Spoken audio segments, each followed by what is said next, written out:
Hey, everybody, it's Charlie from Swift Contractors Corner.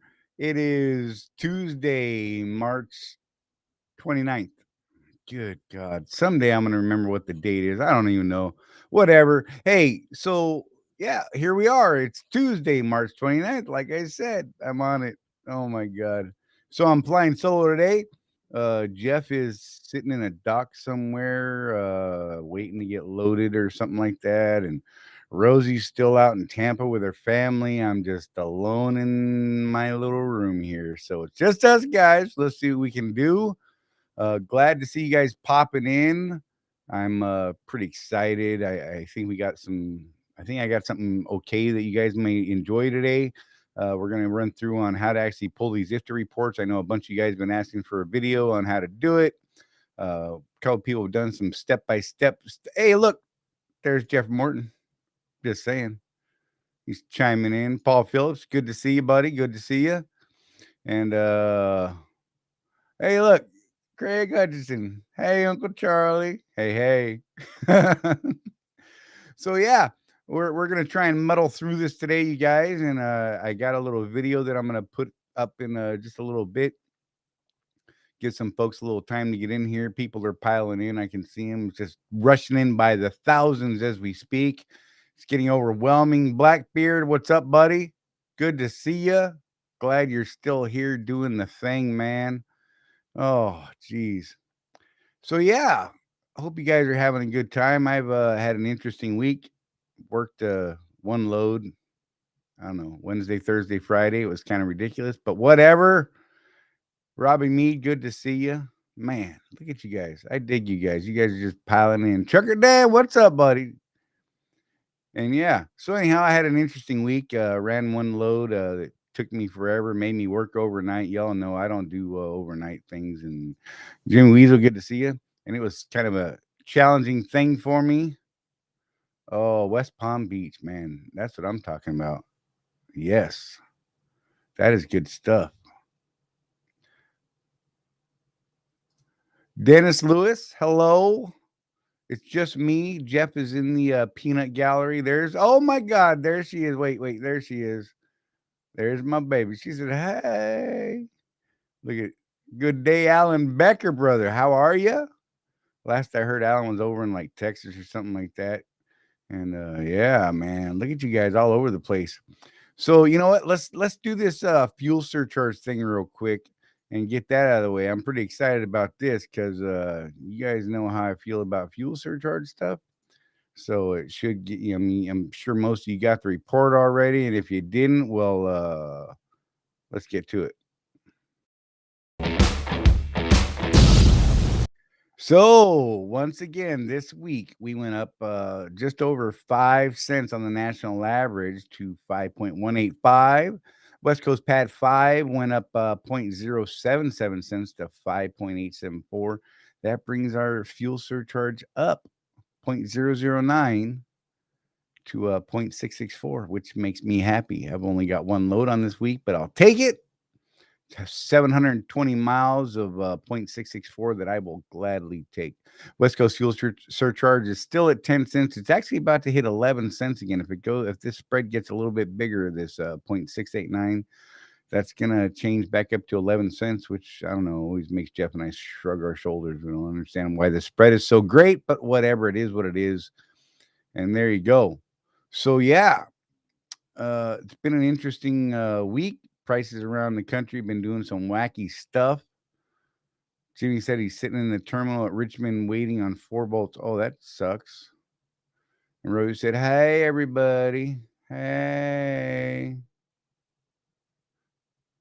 Oh, gosh. Alan's in Denver now, headed to New England, or to New England. Listen, New Mexico. That's like the opposite of New England, but whatever.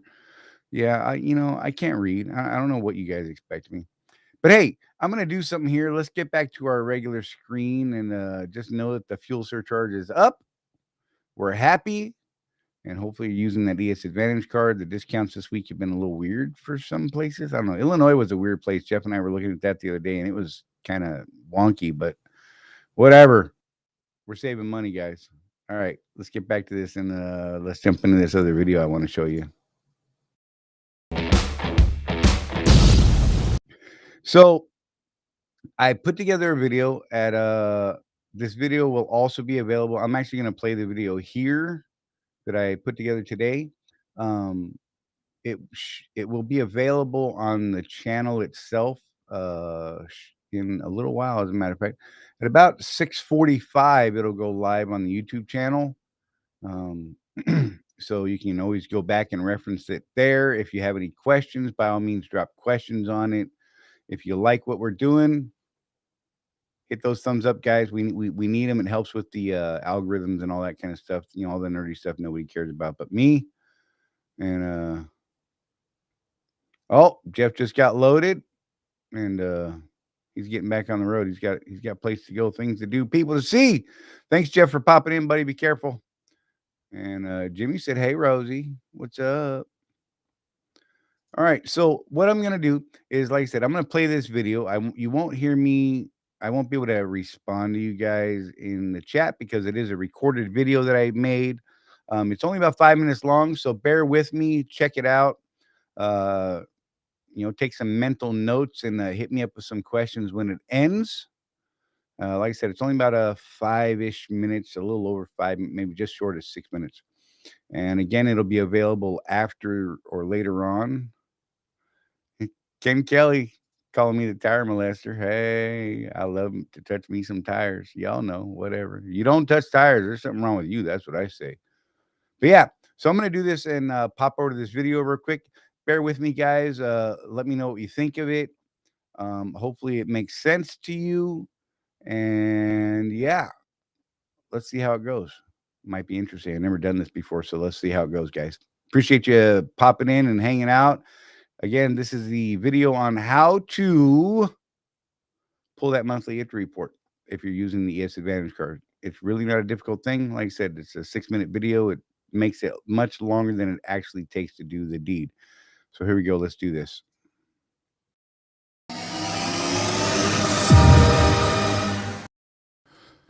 Hey, everybody. So what we're doing here is pulling up our monthly report for those of us using the ES Advantage card.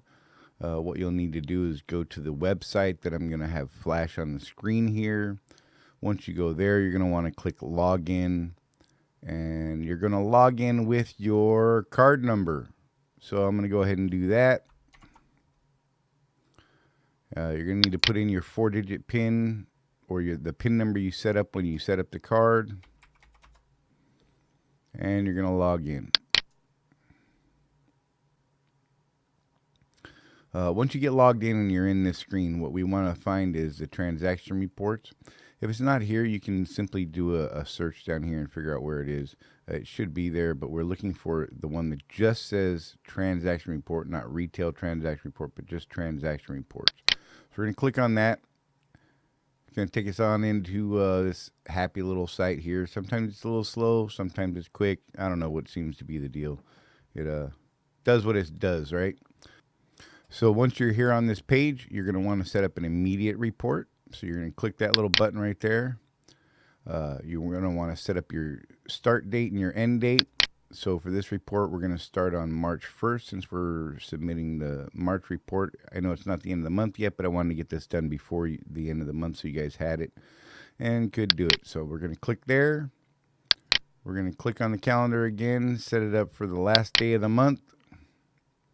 And what we're going to do in here is we're going to show, it really doesn't matter how you do this as far as whether you show retail price or the discount price. Nobody cares. Nobody really, if you want to keep what you're paying in reality to yourself, that's fine. All Swift needs to know is how many gallons you purchased and in which states. That's the information that they need to know for the monthly report. So if you want to just do retail price only, that's fine. Go ahead and click that box. That's perfectly okay. You're going to go ahead and leave the rest of this kind of where it is.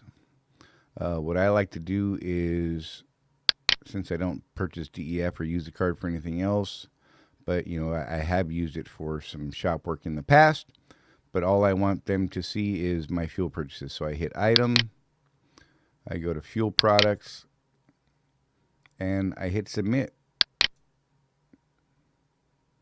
And I did something wrong. Oh, end date should not be in the future. So I'm just going to pick today's date for now. What's today? Today's the 29th. So there you go. You'll need to select the month for the full report. Anyhow, everything else is still there. So I'm going to hit submit, and it's going to generate a report. Sometimes it takes a minute, and I'm doing this on my computer. I'll try and do a walkthrough on the phone as well. I actually haven't pulled a report on the phone, so that might be fun to do. Go ahead and click here to view the document. It's going to open it up down the bottom. Click on that, and here's our report. I'm going to go ahead and zoom in on this so you guys can see what's going on. Slide this over a bit. Really, none of this is important. What is important here is how many gallons. So this stuff here in quantity is what's important. And in which states you purchase that in. That's all Swift needs to know about. That's all they care about for the IFTA reports. Once you have this, you can go ahead and save this. So I'm going to download it, and I'm going to save this as my March IFTA report. Let's throw my driver code on here just for fun. And I'm going to save it somewhere clever, like, how about just on my desktop? There you go. So now it's saved. I'm going to take that report there, and I'm going to email that to fueltax@swifttrans.com. It'll be posted on the screen here. And that's all you need to do. That's really the extent of filing your IFTA report, or it's basically our part of the IFTA report for Swift, so they can file the real IFTA report. Like I said, you want to get this sent in on the 1st of the month. They process those things, I believe, sometime between the 1st and the 15th for the next month. So get that in as soon as possible. Don't delay. Get it in there so they can get that process, and your IFTA is going to be charged properly. So again, it's a real simple process. Feel free to go back over. If you have any questions, reach out to us. Let us know. Jeff and I are available pretty much all the time. Shoot us a message, a text, a call, whatever it is you want to do. And we'll try and get you guys walk through this. Hope this helps.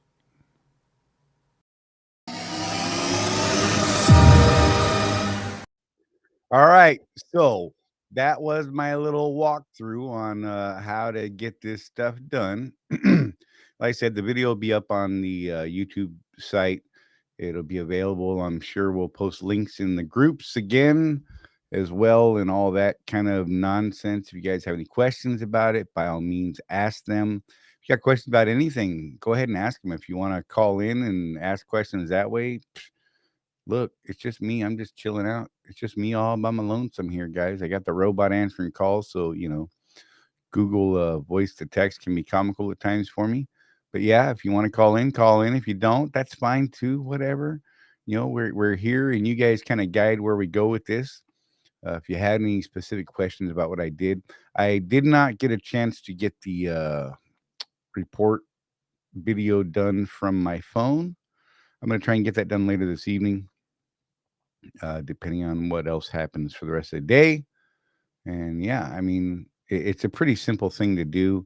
Getting these reports printed out, you don't even have to print it out. Basically, all you do is save it as a PDF and email it to Swift. They take care of the rest of it.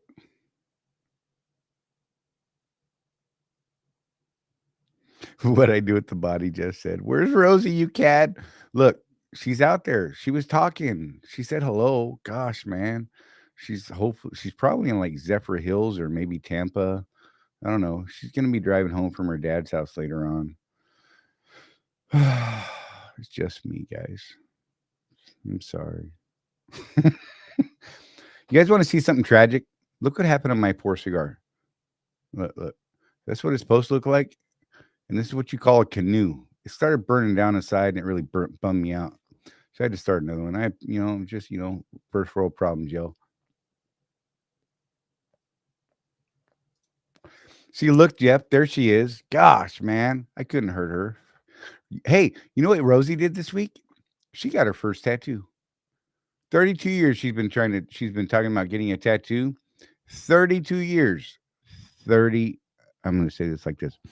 32 years Rosie's been talking about getting a tattoo and she finally got one. Her sisters managed to talk her into it. They all got a little tattoo that they all share together. It's the identical tattoo in the very same spot on each of their bodies. It's kind of cool, actually. Baffled me. I couldn't believe that she actually went through with it because, I mean, like I said, 32 years she's been talking about getting a tattoo. So here she is, all these years later, got her first tattoo. Pretty proud of her. Jumped out of her comfort zone, did something that, she was a little worried about. And I dig when people do that. Getting out of that comfort zone is a good thing, you guys. I like to do it every now and then just to put myself in situations I'm not necessarily comfortable in. I don't know if that makes sense to any of you guys. Like I struggle with crowds, being around people, big crowds of people. I just get, I don't know, people freak me out for whatever reason. I don't trust people.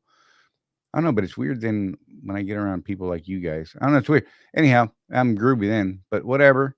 So yeah, if you guys have any questions about that, by all means throw them up.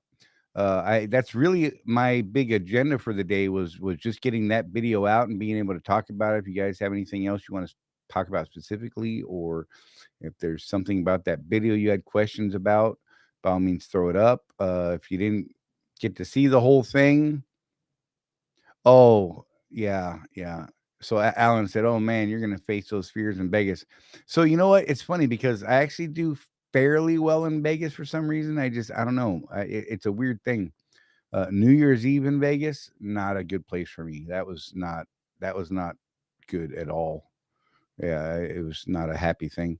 We got Vegas coming up. Any of you guys heading out there? We're going to be out there April 15th, 16th, and 17th. Shoot some message and all that kind of stuff. Oh, you know what? Jeff told me he wanted me to do something this weekend or this weekend. Excuse me. So there is now a DPF Alternatives max mileage warranty requirement, right? So if you use DPF Alternatives, they require to use the max mileage product in your fuel. They now have a website. You can go to their website, um, and they will allow you. You can track your purchases of the max mileage product there, and so that'll help you keep compliant with the warranty stuff. That way you don't have to save all the receipts and be like, oh, look, I've got all the receipts from all the time. And, that way it's all taken care of and all that sort of thing. You know, for any one of you that have used the DPF alternative solutions like Jeff, I know there was a couple others that we're talking about. I don't know if anyone did it. If you have, you should definitely go to that site. We'll try and get you I'll try and find the website later on and maybe put it up in the description. But yeah, it gives you a lifetime warranty on the DPF once they service it, which is cool. So you can rest assured you're not going to have to replace your DPF at your cost if you go through their system and do the stuff that they recommend. So yeah, I'm just saying. Hey, Sue Smith is here. Sue Smith, how you doing? So you can save as Excel or be able to upload to QuickBooks. Uh, you can pull that report, saves it as a PDF. You can do whatever you want from it from there. I believe you can save it in other formats as well. I'm pretty sure. I think I saw another format. There might be an XLS format. So, any guys who don't know Sue, she's awesome. She's one of my favorite people. I don't know if you guys know that or not.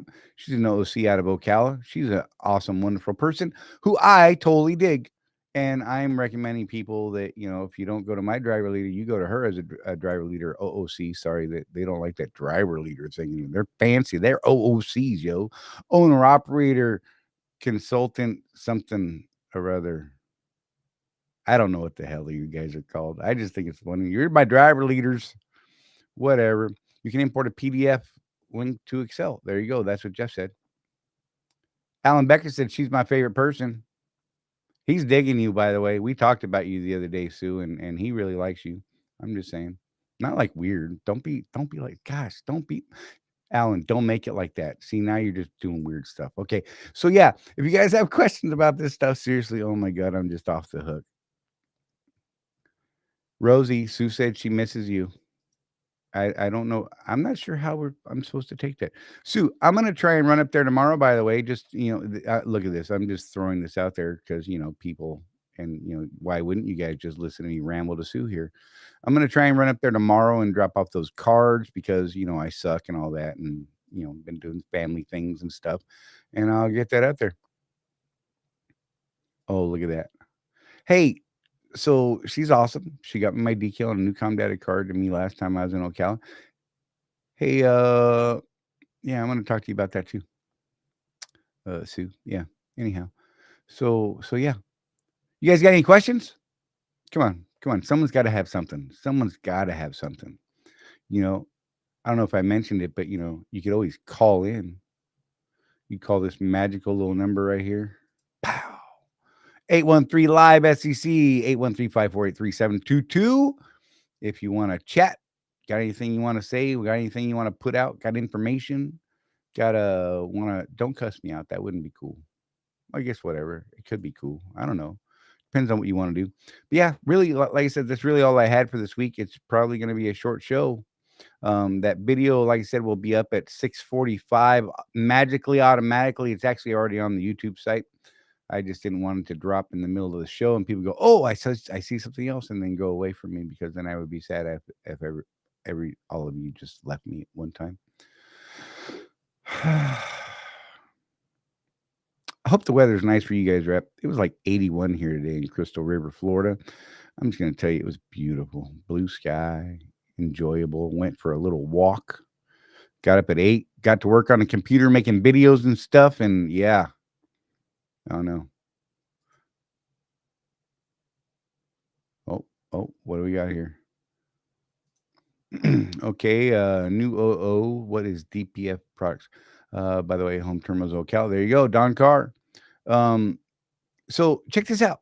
So DPF Alternatives is a company that does servicing of the DPF and one box systems. And basically what they do is they go in and they clean the hell out of these DPF systems. They make them look better and cleaner with better airflow typically than they came out of the factory. And they offer a warranty, a lifetime warranty on the DPF. So, I look, it's a little expensive, but it's a good maintenance step to take. It works out cheaper in the long run than, having to replace it every other couple of years or whatever it is. Because I mean, now Freightliner and those guys are all like, "Yeah, just replace it. We don't want to clean it anymore." And it's because they kept breaking them. DPF Alternatives. I think I got a website here. Let's see. Check it out. You can check that out right there. Go to dpfalternatives.com, see what it is that they're offering. They work a pretty good system. Jeff had it done, and the pictures were amazing when he had it done. We got a lot of live pictures. There's actually a video that we did.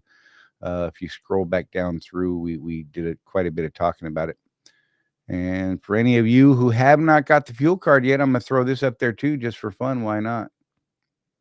If you're having any problems with it, go to this website right here. Shouldn't be too many problems going on right now, but if you ever have an issue or need to ask a question, go to that website. And if you want to sign up for the card because you haven't got one yet, you can go right here, essuccess.com and .com/cc. I can't talk, whatever. Whatever. What do you want from me? But yeah. So let's see what's going on here. I got to switch back to another screen, see what's going on in chat. Oh, has anyone noticed? Let's see, what was this? Has anyone noticed that the DEF is running through the system faster since fuel prices went up? I can't say I know because I don't have DEF. Sorry. It's one of those things that I can't relate to. I apologize.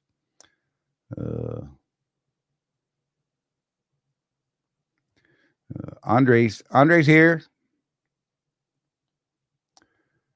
The website address again for the report. So yeah, you caught me. I don't have it available right here. Maybe I do. Let me see. Do I have it? I don't think I have it. I don't have it, but it will be on the. It's in the description on the video on YouTube. It is there in the description. It's also in the front end of the video. So I apologize for not having it loaded on my screen because what do you want me to do? I'm a failure.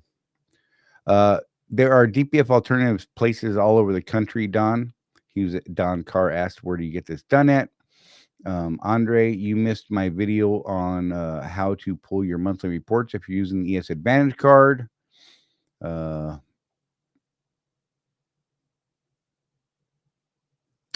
going through about 10 gallons of DEF per 150 gallons.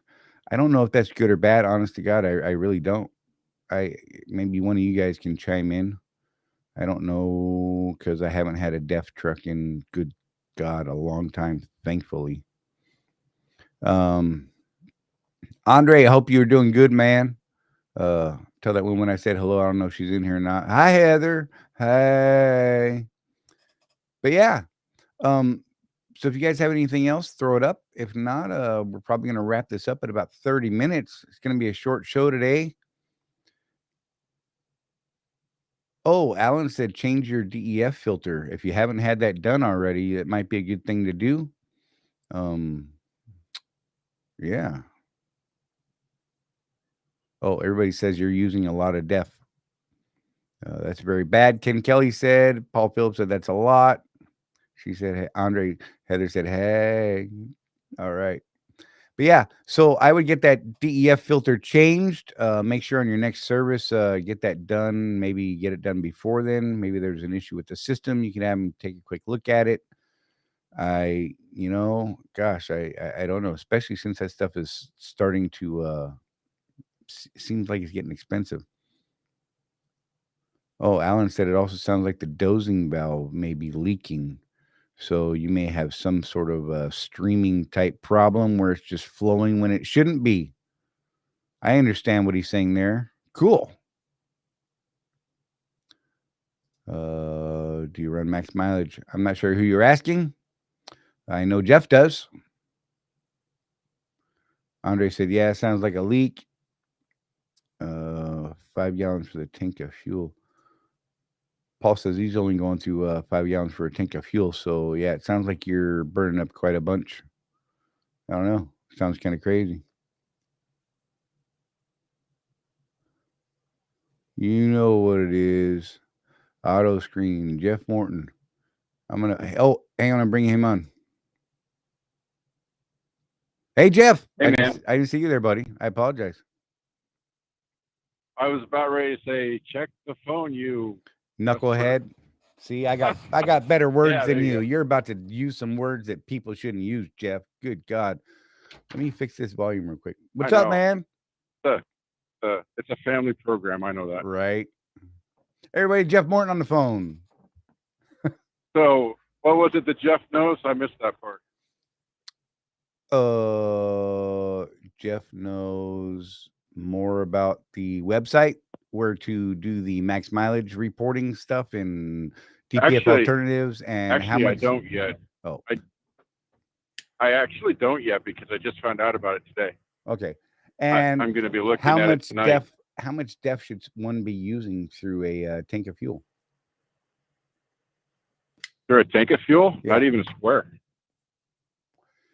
So I've got a 16 Freightliner, right? So I've got the little squares. It doesn't tell me half, quarter, whatever. Right. And I'm 2 tanks in right now, and I just dropped the second square. Okay. So just under a quarter per tank. CW said he's, if your system's running right. CW says he's blowing through DEF like it's hot right now. So he was wondering if maybe it had something to do with the fuel systems or fuel. I don't know. And you guys know, I don't know. It is directly proportional to your fuel mileage. The more fuel you burn, the more DEF you burn. Well, that's interesting. So CW, is your fuel mileage dropping at the same time, or are you just burning through more DEF?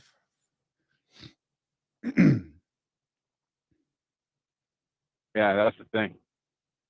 Yeah, I was just going to let you suffer, but people wanted to talk about DPF alternatives, so I thought I'd call in with my Bluetooth. Nice. So that I can get stopped. I dig it. It sounds like So CW's dosing here's the valve thing. is leaking. Is what? It sounds like his dosing valve is leaking, is what folks are saying. Multiple opinions of that nature. Could be.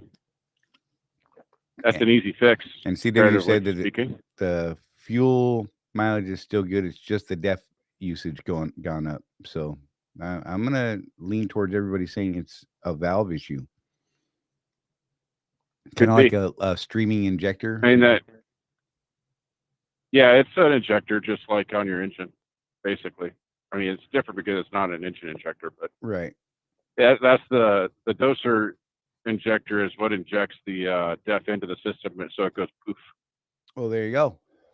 So maybe that's something you should definitely get looked at, CW, from what everybody else is saying and what everybody's feeling. Yeah, it sounds like you got that doser valve is having issues. I would definitely get it looked at. And like I said, hey, and if you haven't had that DEF filter changed, you might want to look into getting that done, because that's always just a good thing to have done. Yeah, it's kind of a spendy thing for such a little filter, but it's necessary. Right. Yeah, it's like not $100 right. It's like $100 to have it done, and it's just a pain to get to, from what I understand. Sue, I will definitely see you tomorrow, and thanks for popping in. I appreciate you, and everybody that I've sent your way is sure happy with what you're doing. So thank you again. So what I wanted to call in and touch on real quick, Charlie, is but that DPF alternatives, guys. So for you new guys that have the new trucks, which is pretty much everybody at this point, and I know we have a lot of new owners out there, Freightliner and Swift both will try and get you to just, the thing's dirty, just swap it out, which is going to cost you. I mean, if you can get a used one, I've heard guys get for as low as like $1,200, but typically it's a $3,500 part. I have my entire one box. That's the entire assembly under the truck, not just the DPF filter, all cleaned and gone through for $2,200. And got the lifetime warranty on the DPF because I had to do that. So it is expensive to do, but that's probably one of the reasons why I go through so little DEF too. I'm using that max mileage stuff in there, right, which is supposed to help with the soot buildup and all that stuff, and which means that system, the whole emission system, is not even needing as much DEF because there's not very many particulates in the exhaust to begin with.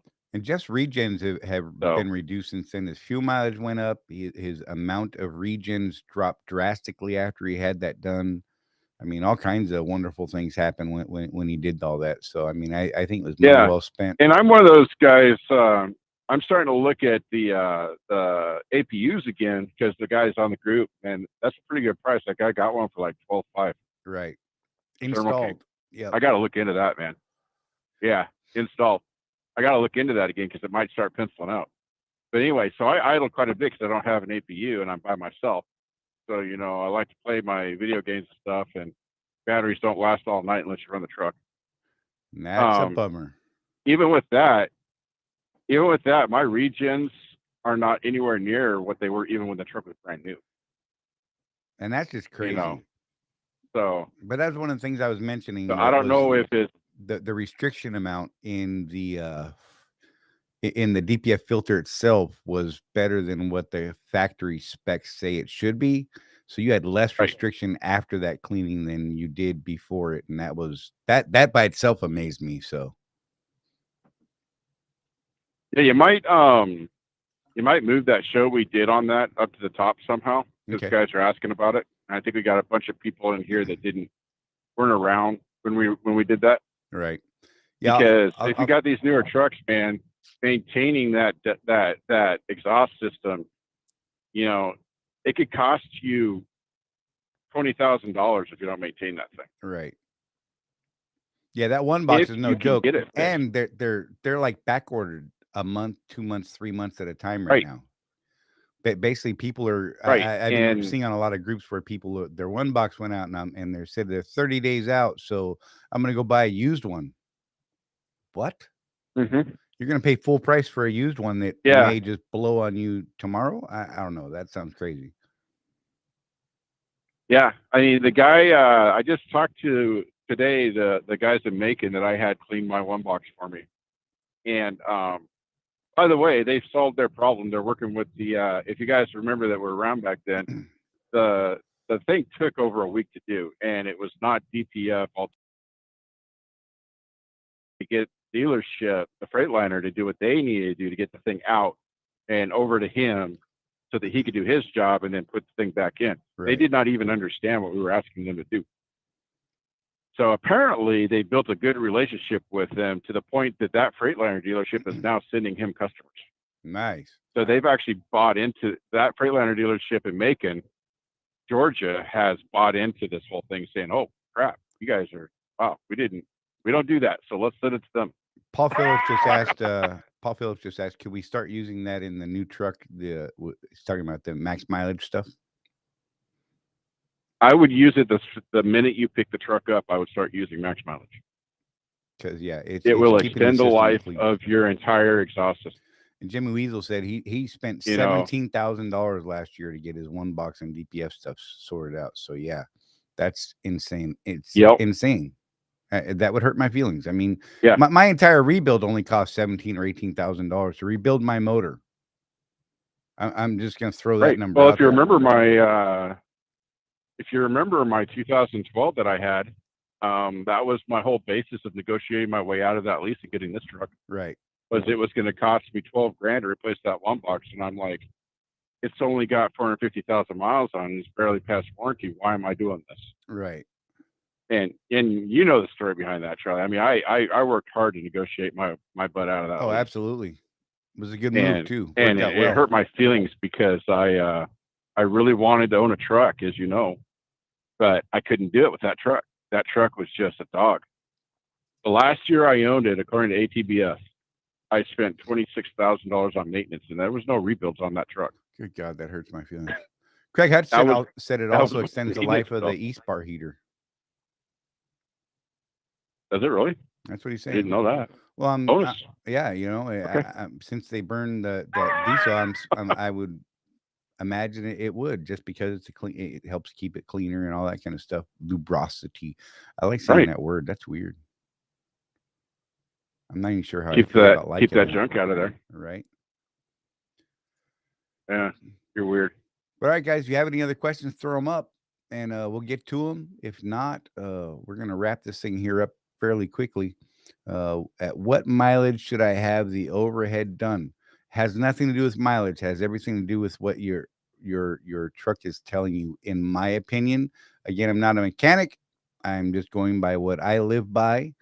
When you start seeing the fuel mileage dropping, you should, and that's why we track our fuel mileage the way that Jeff and I, and we recommend all of you do, because you'll start seeing that stuff. If you look back at some of our videos a couple weeks ago, you'll see when I saw that mine was having issues. I saw a drastic drop in fuel mileage, like overnight. It was crazy, and ran it for a week, and it just was brutal. And then I thought about it. Well, I haven't had the overhead done 750,000 miles. Maybe it's time. Apparently, Detroit recommends every 100,000 miles. So, once a year. I don't agree with that, but that's what Detroit recommends. That's what the Ocala Detroit shop told me. I told them, don't plan on seeing me every year. That sounds crazy to me, but whatever. Listen to your truck. Your truck will tell you what it needs a lot of times before it really needs it. And that's just a good way to keep track of it. And keeping track of your fuel mileage, guys. Tracking your fuel mileage, every drop for every mile is super important, because you'll see the things that are happening. Oh, I would say this. I'm going to defer to Bruce Mallinson on this at Pittsburgh Power. Right. Yes, forever, and he still has this advice. On a Detroit motor, leave it alone until you see that fuel mileage drop. Just leave it alone. On a Cummins, do it at 100,000 miles and then leave it alone. There you go. He says there's something about that Cummins that it actually does still have a break-in period that the Detroit DD series just doesn't have. So if you've got the red motor, do it at 100 and then leave it alone. If you've got any other motor, Just leave it alone till the fuel mileage drops. So Jimmy Weasel said, okay, because I've noticed that my Jakes have started to weaken. So that was another one of the problems I was having, Jimmy.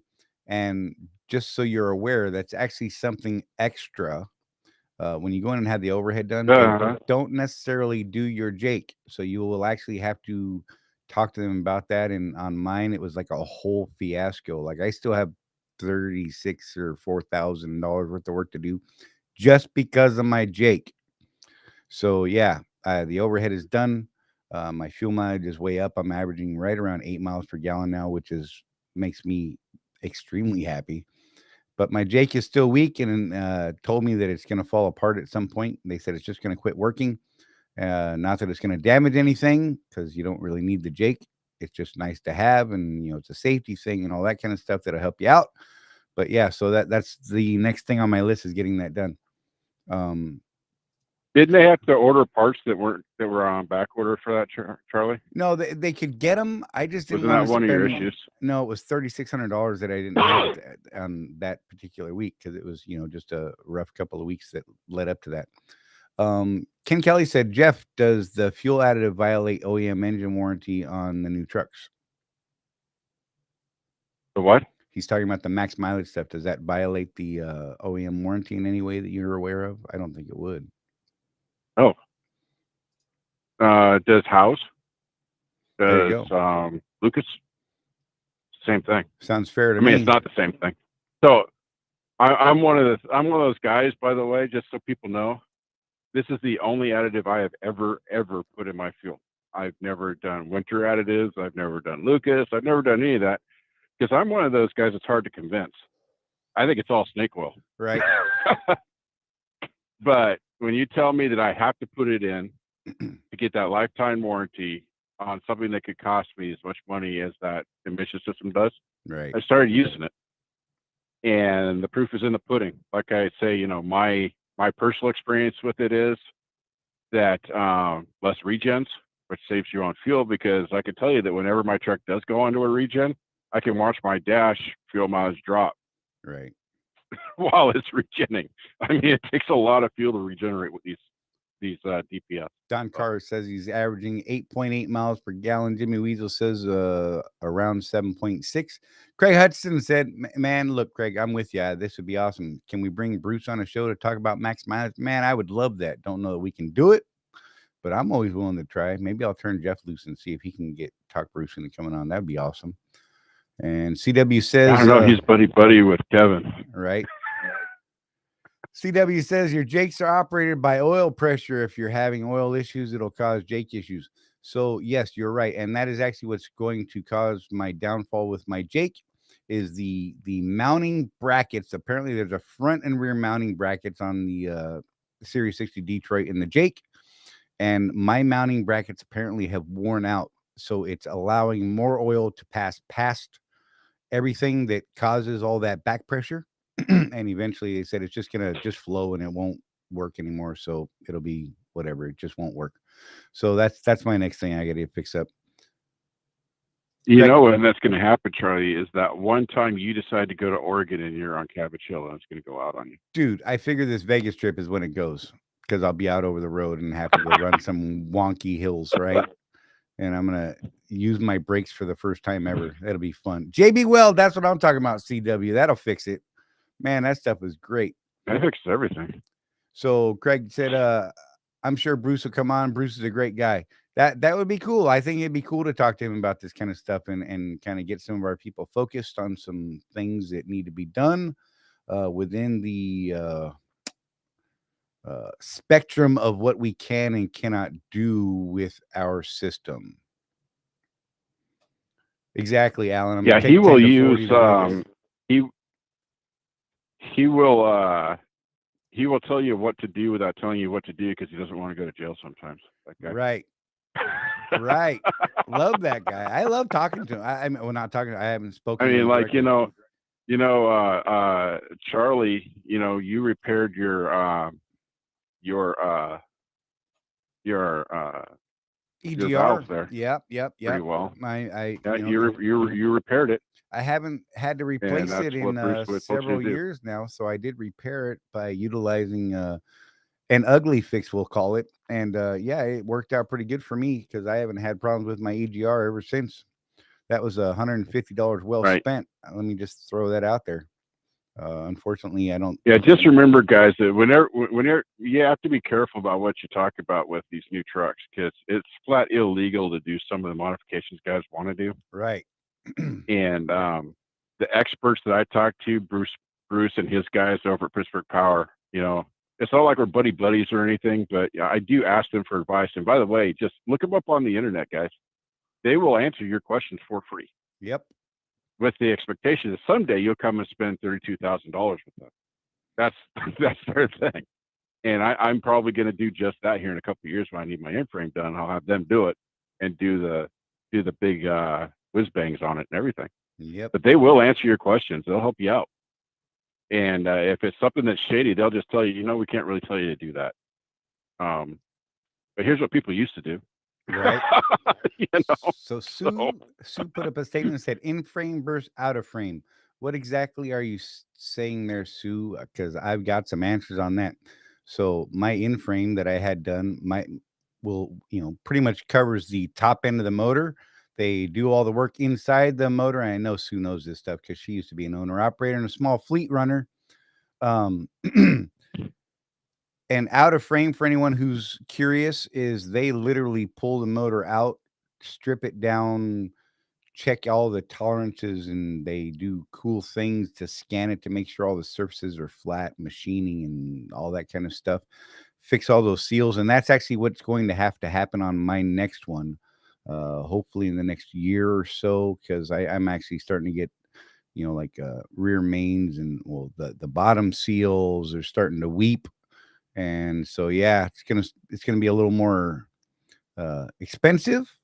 You're a truck beater. Yeah, whatever. You're a truck beater. 1.65 million miles. I mean, it's doing pretty good, I think. And it's the first time I've had. So what's your opinion on that, Charlie? Because I've never owned a truck before. This is my first, so I'm kind of new at this. Right. Is it an every other time thing usually? Like I'll do my in-frame here next year, the year after, whenever it needs done. And the next one's probably just going to have to be an out of frame if I last that long. I really think it depends on the motor and the seals and just the general overall health of the motor. I've heard of people doing, 2 in frames, in a row and not needing to do the full out of frame because, seals and such and bull gears are holding up and all that sort of thing. Mm-hmm. And it's worked out fairly well for some, where like other people like myself, I've got these seals starting to weep and, eventually they're just going to blow out and I'm going to be shooting oil out everywhere, every crevice of the motor. So that's why I'm saving up to get that out of frame done and I want to get Bruce and those guys to do it, get all the bells and whistles. And then I've got another, another million and a half, 2 million mile motor on that truck, because of the work that those guys do and the way they program things. And it's just, good Lord, what an amazing difference those guys make over other folks. Right. CW asked, have I checked the price of reman engine? So for me, I could do a reman engine, crate motor for the last time I checked, it's been a while, for about $22,000, straight pull the old one out, drop a new one in.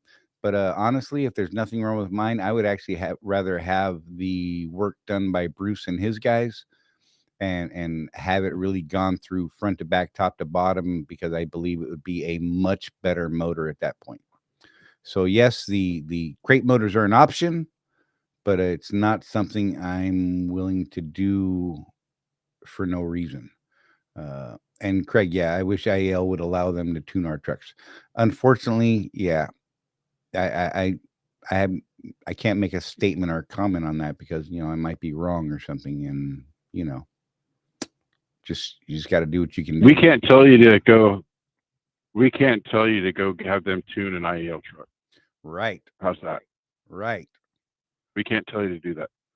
But for the DD series, it's another one of those things that's kind of spendy. Like on Charlie's motor, right, they want about $1,200 to do the tune.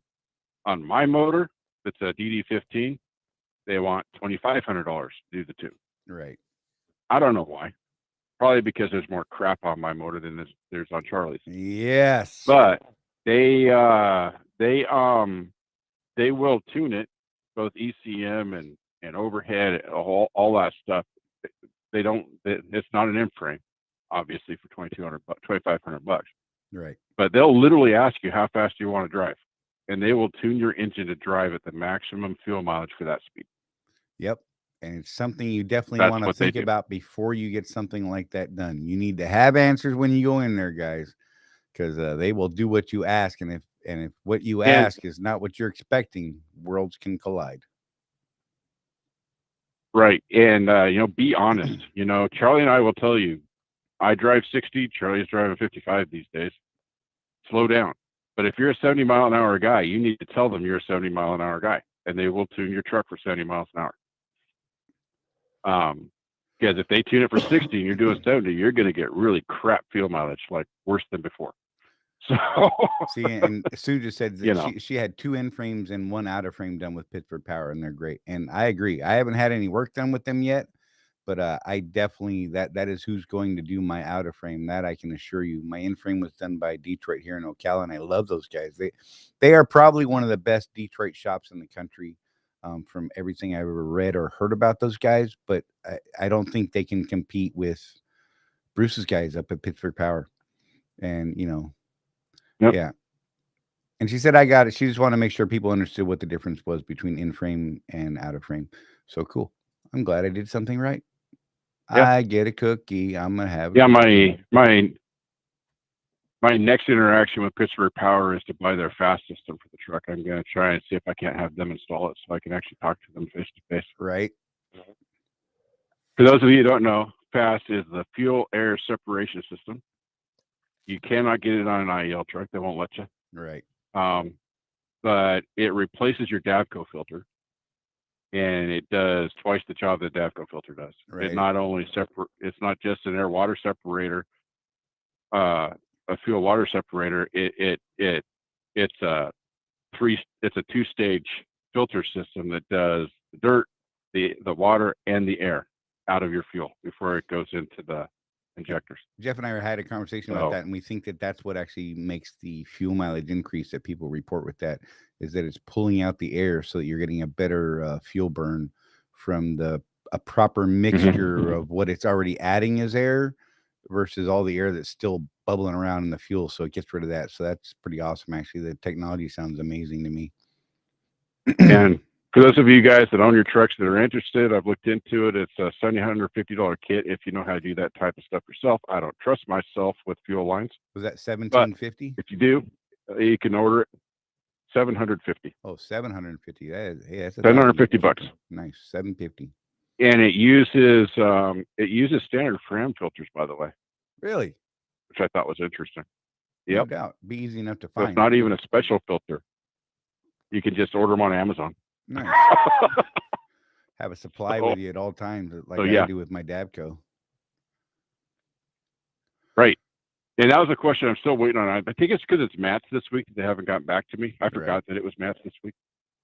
But normally they're back to me within a couple of days. And that was my question is, you can't see inside these filters. And on the Davco you can. How do you know when to switch them out? Huh. That's my question. So if any of you guys actually have one of these fuel air separators, let us know. How do you run it and all that stuff? Because this came from a conversation with Matt where he saw a thing on Facebook about one of these things that cost $1,400. And I'm like, well, that's twice as much as Pittsburgh Power's FAST system. But it looks like it does the same thing. So I got excited about it again is what happened. Right. So if anybody's running any of those, there's several different ones on the market. It's like everything that we're talking about. You don't have to go to Pittsburgh Power and get a FAST system. There's other manufacturers that do the same thing, but they're going to cost this or that. I kind of trust those guys over there, so they'll continue to get my business anyway. And their system just happens to be about half of what this other system was anyway. So, hey, CW, much less risk on the purchase. I wonder if you could just add it before the primary fuel filter on the IEL trucks. And I would say, no, you can't add it to an IEL truck. As long as it's an IEL truck, you can add it once the truck is yours. My understanding is IEL won't allow you to change that system. Yeah, they even remember the days of the Turbo 3000D. Right. I actually put one of those on my Kenworth. I have one on my Freightliner still to this day. I was told by some people that if the Swift shops ever saw that on there, they'd take it off. And I'm like, well, then they're going to have to replace all that hose. Right. I mean, I doubt they're going to do that.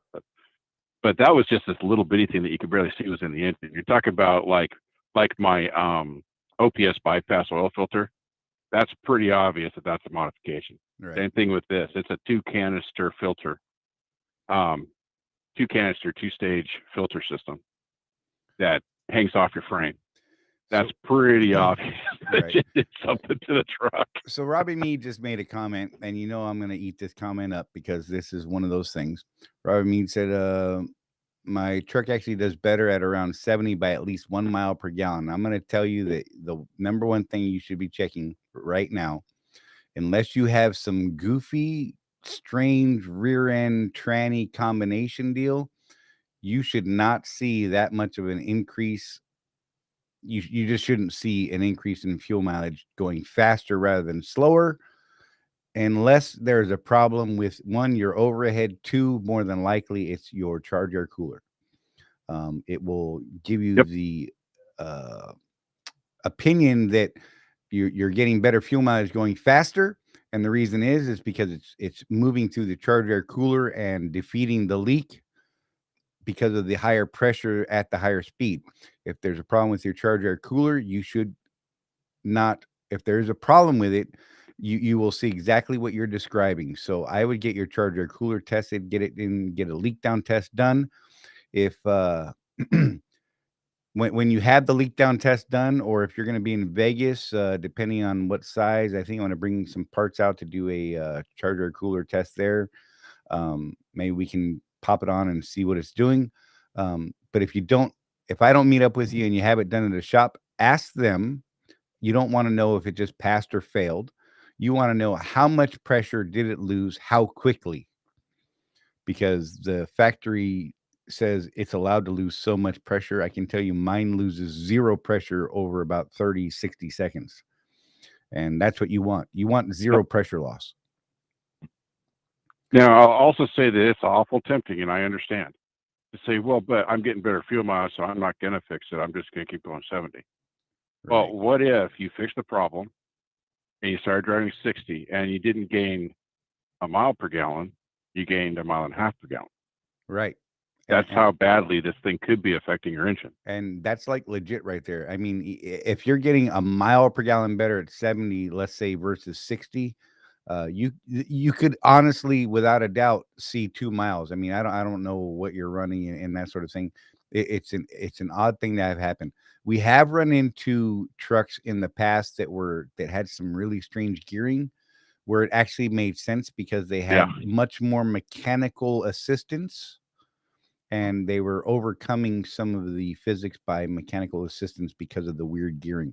But it also made them very goofy in other terrain. Like if you got out in the flats and were doing 70, it got better than doing 60 miles an hour. As soon as you touched a hill, man, you were just a dog trying to get up a tree, and it just wasn't pretty. So, I mean, you really might want to get that looked at, Robbie, just to double check, find out what your rear ends are with your tranny combination, and figure out what the gearing is. I mean, maybe you got one of those trucks, and if so, then, I mean, you got what you got. You do what you got to do. Don't write off driving slower without having that charge air cooler checked and possibly your overhead done, because you could be throwing thousands of dollars out the window, literally. So, but all right, guys, we're coming up on an hour. Last call for questions. We're going to wrap this thing up here pretty quick. Like I said, we didn't have a ton of topics today. We just had that one.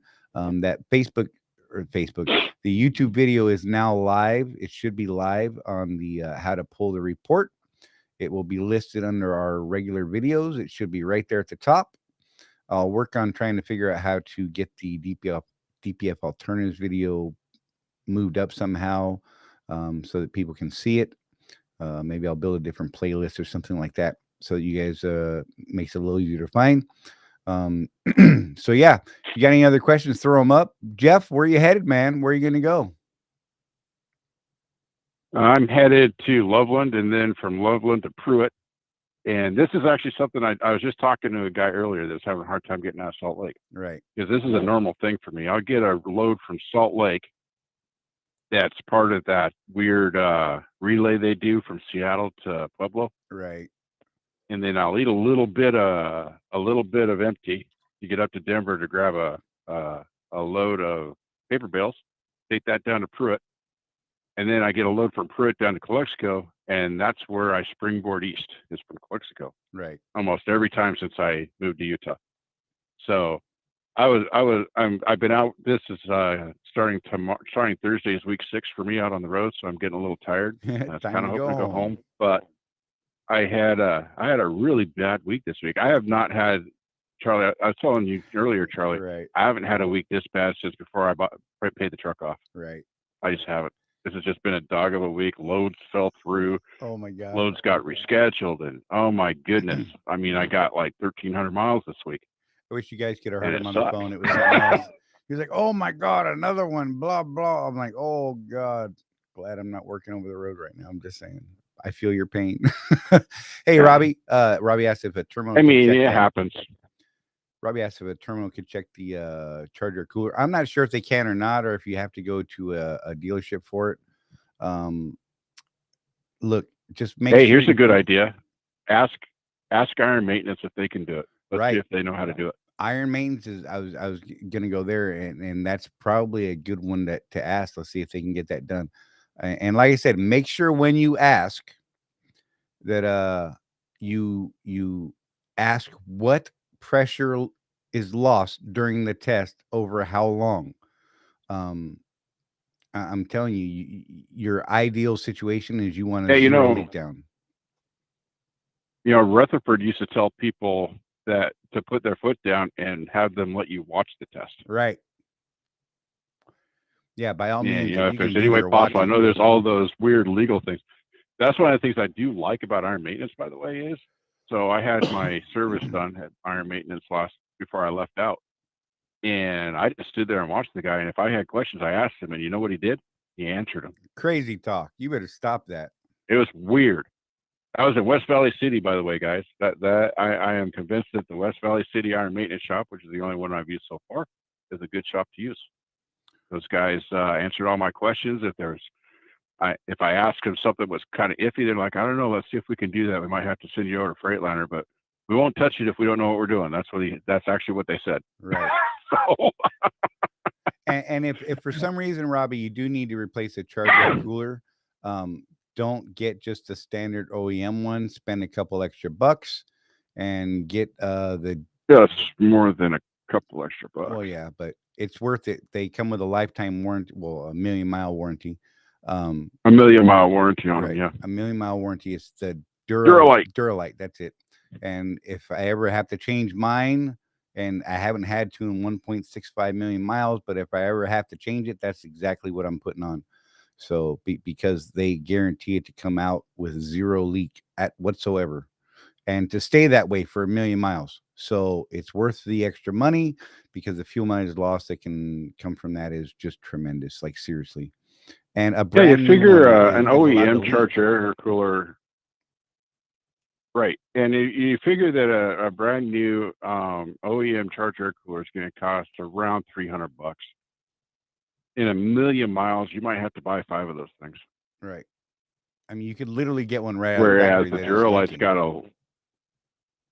the Duralite's $1,200 with a 1,000,000-mile warranty on it. So, you know, I think it pencils out.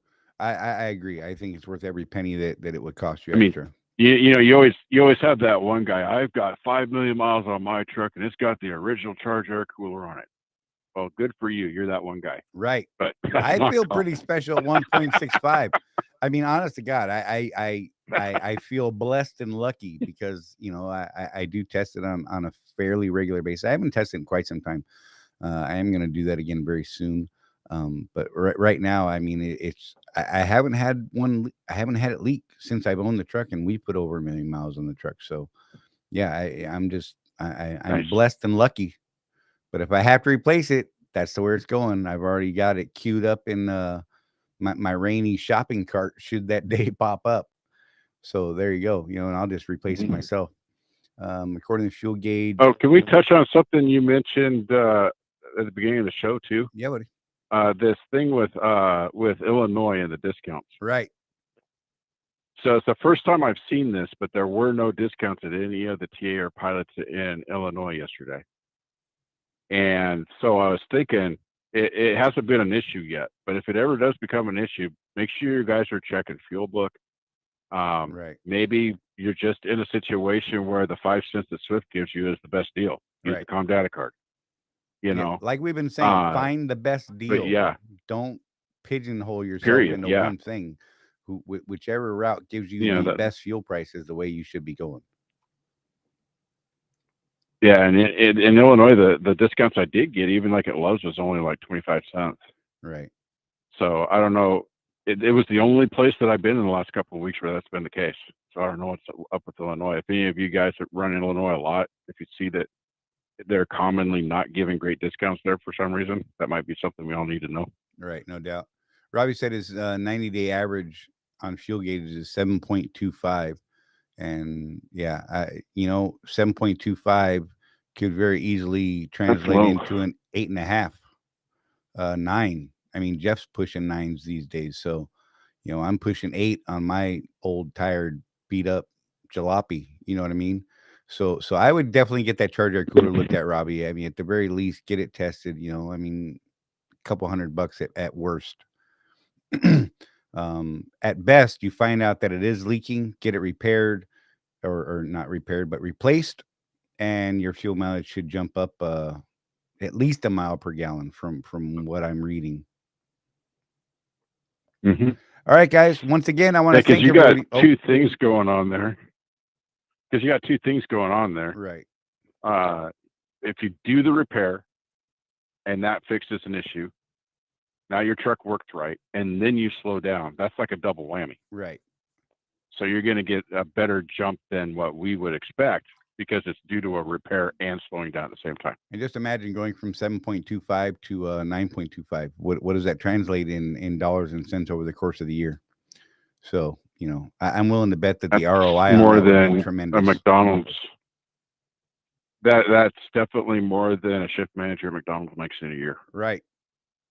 So, you may pay that $1,200 for a brand new Duralite, but I'm willing to bet that in a couple of months that thing is paid off for itself. So, and then it's all profit after that. Mm-hmm. Got anything else, Jeff? Nope. All right, guys. Once again, want to thank you guys. I'm at the Iowa 80, so I'm jonesing. Oh, nice. Want to thank you all for being here. We do appreciate it. Like I tell you every week, it truly does mean a great deal to us. Sue, thanks for being here. Jeff, thanks for calling in. You guys, oh man, seriously, the chat is great. We totally dig this. And Robbie Mead said he's in mid-roof KW, so there is that as well. And I'm just saying there's a lot of things you can do here. All right, guys, we're gonna wrap this thing up. We'll be here Tuesday, next Tuesday at 6 p.m. like always. The how to generate your report is live on the YouTube channel. Look for that video if you didn't catch it during the show. It will be there forever for perpetuity and all that good stuff. Once again, I'm Charlie. Jeff's on the phone. The Swift Contractors Corner, and we'll see you next week.